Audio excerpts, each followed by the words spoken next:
dañu demoon benn cité boo xam ne ñu ngi koy tuddee cité imbécile mi ngi nekk Hann te cité boobu defe naa tur bi rek boo ko déggee war nga am une idée de li fa nekk pour ñu def opération bi donc dañu mobiliser 422 gendarmes mobiliser 56 oto ak juróom-benni xaj yoo xam ne ñoom ñooy détecter drogue bi ñu paree opération bi jàpp nañu lu toll ak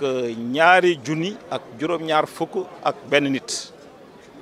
ci ñooñu am na téeméer ak fukk ak juróom ay jigéen ñooñu ñu jàpp yëpp ñu ngi soxe ko ci juróom-ñaari dëkk yoo xam ne Sénégal ci la bokk yeneen dëkk yi da ngeen may bañ ko tudd du dëgg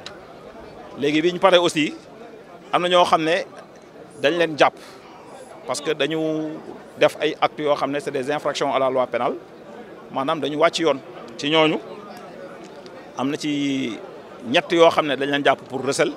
mooy koo xam ne dañ la fekk ak loo xam ne dañ ko sàcc wala loo xam ne en tout cas l'origine est délictuelle am na ci fukk ak juróom-benn yoo xam ne pour détention et port d'arme blanche et juróom-ñeent yoo xam ne dañ leen fekk ak yamba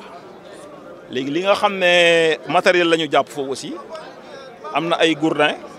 ay coupe-coupe ay pied de biche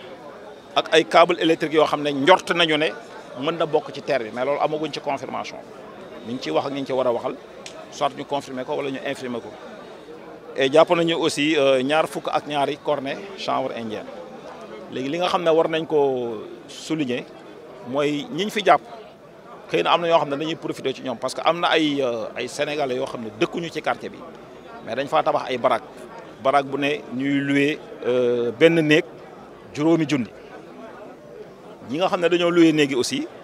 am na si ñoo xam ne dañuy li ñuy wax sous-louer sous location boobu day nekk entre 7500 ba 15000 francs loolu moo waral nag nit ñi bari fa bari boo xam ne dafa jéggi dayoo te bari boobu mooy indi précarité seen condition de vie foofu. déjà ñoom ñëpp seen présence foofu c'est illégal dañuy wax ils ont occupé sans droit ni titre donc seen présence rek c'est illégal léegi bu ñu la identifier te mënoo justifier sa identité et tout ça on vous fait payer une amende forfaitaire. yëral waay yëral xam nañu jotali yëral